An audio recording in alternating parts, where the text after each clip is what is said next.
Good afternoon and welcome to Money FM 89.3. I'm Claressa Monteiro for the Workday Afternoon in the studio. I am joined by Mr. Tan Kiat, Minister of State, Prime Minister's Office and Ministry of National Development. We speak about forging a new path post-Covid-19 for all Singaporeans. Mr. Tan, welcome to the show. Thank you, Clarissa. Do I have to call you Mr. Tan? No, just call me Kiat, please. All right. Kiat, for a start, what is top priority for you at the Ministry of National Development? Well, I get asked that quite a fair bit, and I always describe it as ABC. I've been asked to help with ABC. A is all the animal-related issues, especially working with colleagues at M-Parks.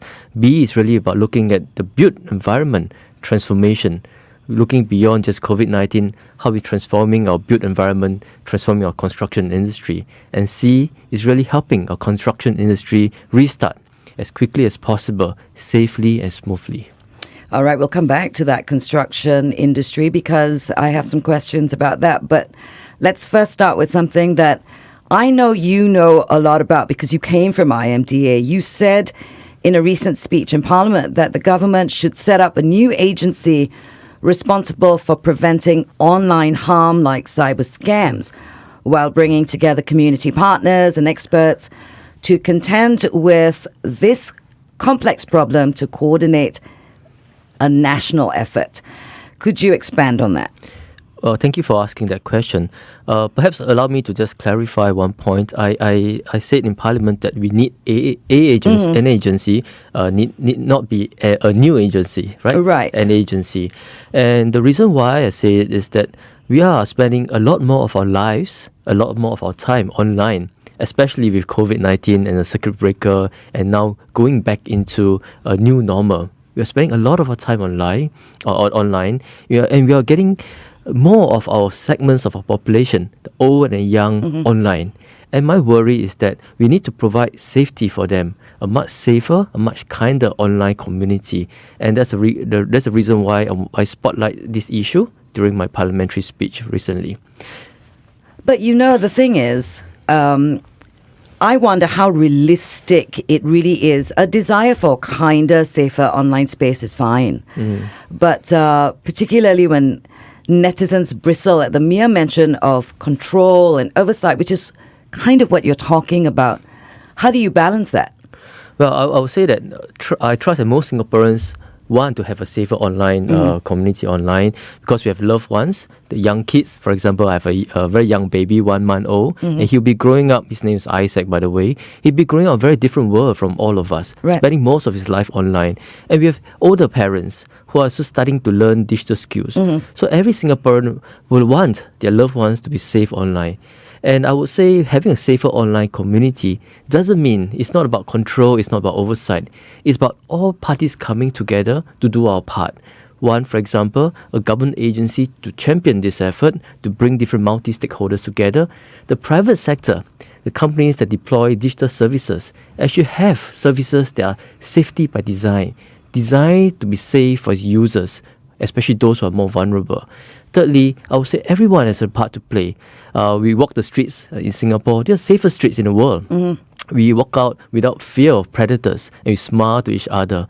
We need to build a culture online as well where we are as courteous and kind to one another in cyberspace. The problem with the cyberspace is this is where ugly comes out. So how do you, again, I come back to that question. It's like we want to protect our elderly, for example, from scams. We want to protect our young ones from child pornography, for example, which is all very serious and very necessary. But at the same time, it is also where people are a little bit anonymous. And this is where the ugly and the things that they would never say to you, to your face, is where they can say it. And that's online. So they're going to be a bit hesitant to see where you're coming from with this agency because is this a hop, skip and jump away from control? Well, actually, this is not a new idea. Some countries, let me put it this way. Every society has its responsibility, obligation to protect all of its citizens. Sure. And some other countries have taken steps. They are still experimenting. For example, Australia, New Zealand, even South Korea. What they've started to do is having a one-stop center for victims of online crime. It can be online scams that you mentioned. It could be cyber grooming. It could be pornography, etc. But victims often feel they are alone. and no one to turn to and don't know who to turn to, that agency can pull together resources to be a one-stop center for such victims. Right. And it benefits everyone, right? So it's not just about controls and making sure that everybody knows everybody's ID online. That's not the point. Secondly, I would say that actually there's a lot of ground-up initiatives, including with tech companies. Big companies from social media platforms are already partnering the government and civil society to actually nurture a much more kinder online community. Right. Simple things. Think before you click, right? Give someone the benefit of doubt. Do fact check before you forward the message. These are simple steps that everyone can take, and I think that's actually a lot of room in which we can do to bring in different segments of society, including schools, including young people, to actually give this a push, what I call a national movement. Which is where your kind of safer Yes. experience is. Everyone you've got everyone's buy-in at that point. So everyone looks out for everyone else. And the bad actors and what have you, it would be anyone that could spot them, not necessarily a direct family member. Absolutely. And Claressa, I mean, what really struck me was, as I was doing some research for this speech, and I've been looking at this issue for a number of years, I spoke to a number of very interesting projects that school kids have done. One group of secondary school kids and another group from one of the universities. A very ground-up effort. And what they said was they're trying to spread awareness of safety online with their peers. And because some of them went through very bad experiences and very traumatizing. And Claressa, There's a lot of bullying. Not just bullying, cyber doxing, and many online harm. Right. And I can say that the hurt actually extends beyond the victim. It actually traumatizes entire family, Right. parents as well as their loved ones. So it's actually very, very traumatizing. But one thing that they really shared with me, which I took away, was actually peer support is so important. And I saw a study, and a lot of kids actually get cyberbullied, but very, very few told their parents, right? And actually they tell their friends. So what you said is actually everyone buying in, because everyone can play a part. Right. Sometimes when a friend tells you that someone sends an inappropriate message to the person, it's a simple thing. Tell the friend, don't reply, report the person. Right. Or someone who tries to befriend you online and start asking you for favors, including photos, nude photos of yourself, don't give. Simple things like that. So I would say this is not a big step, but everyone can play a small part. Well, I wish you very well with that. As a parent myself, I'd like to make sure that my kids have a kinder, gentler online experience as well. So as a Singaporean and as a parent, I full-heartedly support that effort. Now let's turn our attention back to what you said, of your ABCs. Let's go to your C. And the construction sector. The construction sector itself wants to resume work quickly and safely. Now, what are the challenges in helping our migrant workers back to work? What is in place to protect the sector should there be a resurgence in cases? The past few months have been very, very, very tough on the construction sector. Yeah. And over the last couple of months, I've been speaking to many of the friends from the industry. It's very tough for them. They all want to restart work. They want to restart work as soon as possible, as smoothly as possible.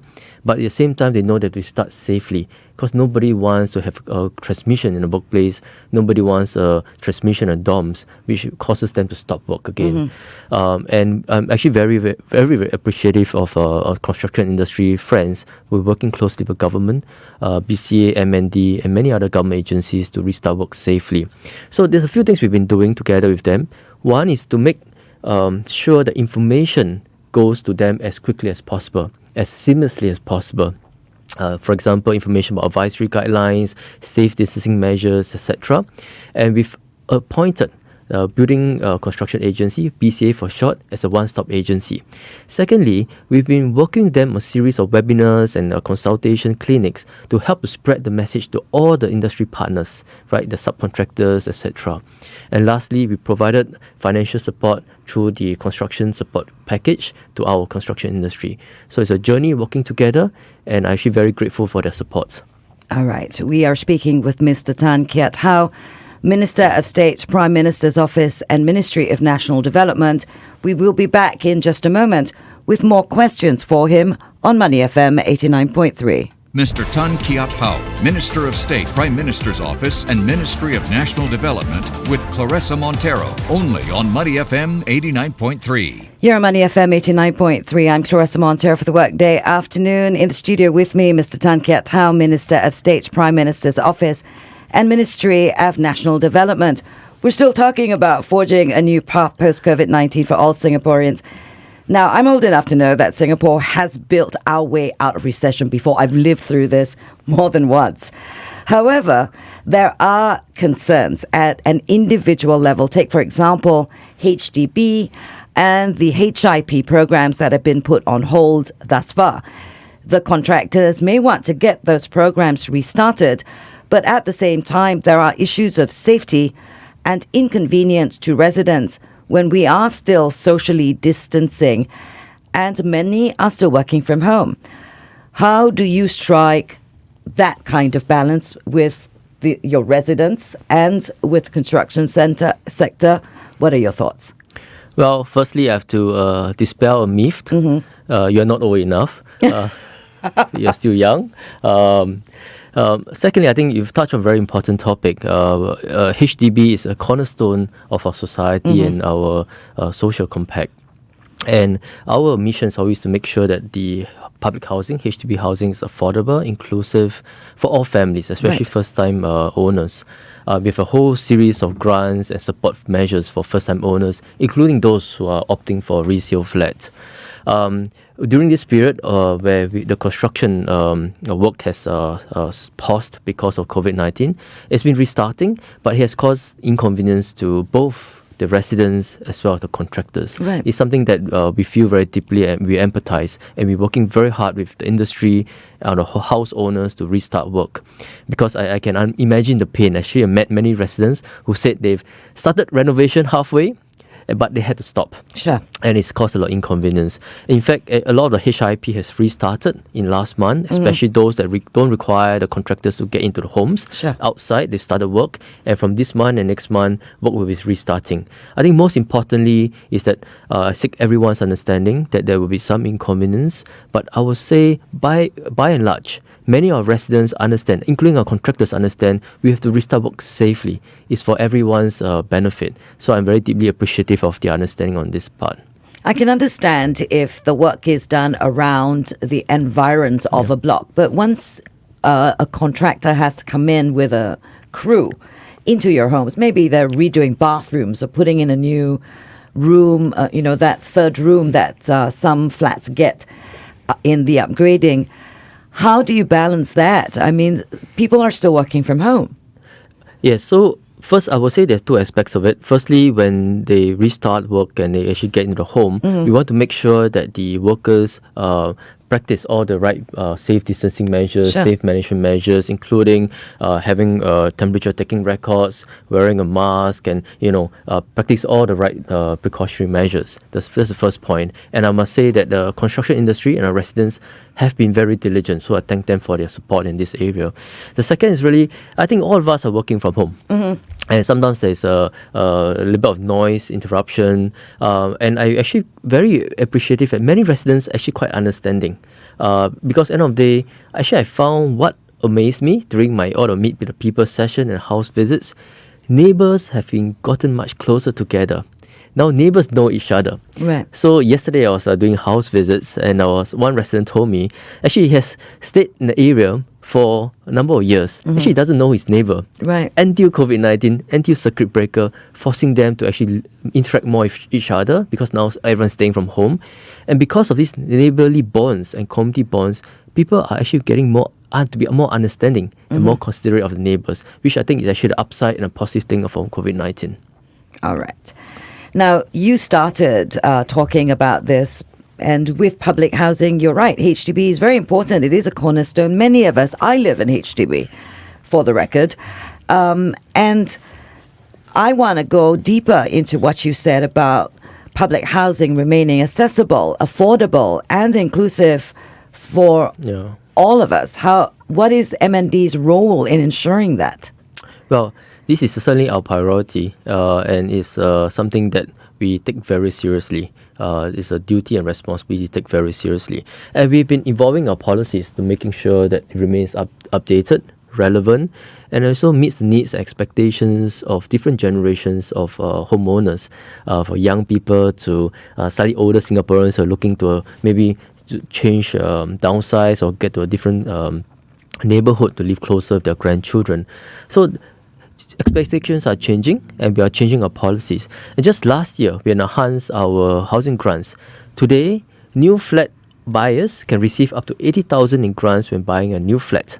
As a result, 80% of new flat buyers today can afford their first flat with little or absolutely no out-of-pocket for mortgage installments, and we take this seriously. Secondly, we haven't forgotten first-time home buyers who are looking for a resale flat. For such home buyers, they can actually receive up to double $160,000 in grants for the first resale flat. So we are updating our policies and making sure it's kept up to date with times and expectations. How often do you get feedback from aspiring buyers? What they want, what they need? I would say very regularly, almost every day. I can imagine Singaporeans have learnt we have a voice and we're learning how to use it. Well, and it's also use of technology. 30 years ago, or many decades ago, the time you can meet your MP to talk about things is usually when they do house visits or meet a people session. But today, so many digital platforms. You can email me, you can private message me on my Facebook, you can IG chat me. And I think it's a good thing. Because people are more prepared to step forward. And it's not just about giving us feedback about policies or anxieties or pain points on their lives. Increasingly, I'm getting many more very constructive and positive suggestions. People who care enough to write an email, care enough to say, I think something can be improved. Right. And I actually very deeply appreciate many of these emails and or private messages I've received, and I will look at them very seriously and actually share them with my colleagues. I guess part and parcel of occupational hazard of being a REACH chairman is actually I take feedback very seriously. All right. Now we're coming to REACH. I just have one more question. I am particularly fond of subjects on sustainability. The show concentrates a lot about that. Now, sustainable development is being incorporated into the newer HDB estates like Tengah. Clean energy, green environment, all that's lovely, and I think it's wonderful. How do you incorporate it into the existing towns? Well, first, we have a Ministry of Sustainability. I think shows the priority that the government places on this topic as important. But it's a multifaceted issue. Requires multiple stakeholders to come together. At MND and HDB, we look at how to incorporate sustainable living features into HDB towns. You talk about old towns, but I would say also actually particularly excited about new towns as well. Sure. Because it gives us almost like a canvas to actually try out new ideas and do new things in a much bolder, much innovative way. For example, in Tengah, the new town in Tengah, we are doing so through the HDB Green Town projects. It's a new 10-year program to make all our HDB towns, especially our existing ones, more sustainable and livable. We are putting solar panels on our HDB estates, more community gardens to green up the place. Actually, there are a lot of possibilities. And what's most exciting for me is not just the ideas, but actually co-creating and co-partnering the community to make those real ideas real and sustain them over a period of time. It's the community spirit we're trying to build up as well. All right, now we come to REACH. You are also the chairman of REACH. This is the government's feedback unit. Can you share with us what are REACH's plans under your leadership? Well, REACH is 35 years old this year. A lady who's now in his prime of her life. Right. And I would say that REACH has done a lot over the last 35 years. They started off as a feedback unit and rebranded itself as REACH about 10 over years ago. It was really started off with giving a platform for Singaporeans to share their feedback on policies with the government. And when we rebranded Reach, it was to signal government's intention to more deeply engage Singaporeans in terms of policy formulation. And we've done well in that regard through public consultation of policies, and many ministries, agencies, policymakers actually spend time engaging stakeholders before they come to a decision. And that exchange and that dialogue is very important. I think Rich has done a good job to engender such a culture. And we can do more. Two aspects. One aspect is that Rich has been working very closely to reach out to different segments of our population. You talk about online comments and people who are a bit more vocal writing to MPs, but there are segments of our population that may not have the skills or may not have the resources to do so, and we want to reach out to them to hear their voices. So Rich colleagues have been reaching out to, for example, residents in rental flats, for example, even inmates in prisons, to different parts of society to hear their feedback and voices, because every voice matters to us in terms of thinking about the future of the country, in terms of making decisions.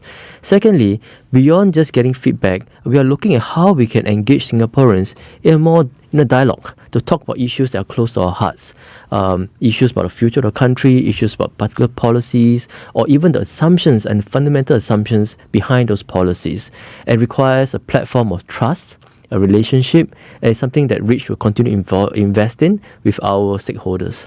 So how's your leadership going to be different? How are you going to be different as the leader? Well, I think it's too early to say, but what I will say is this.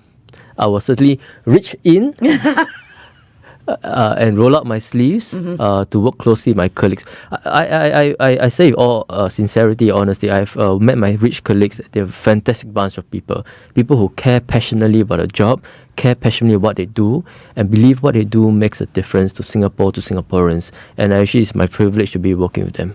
All right, so you can expect emails from me. Anytime. With my feedback as a resident and as a Singaporean. We've been speaking with Mr. Tan Kiat How, Minister of State, Prime Minister's Office and Ministry of National Development, on forging a new path post-Covid-19 for all Singaporeans. Kiat How, thank you very much for giving us the time today. Thank you, Claressa.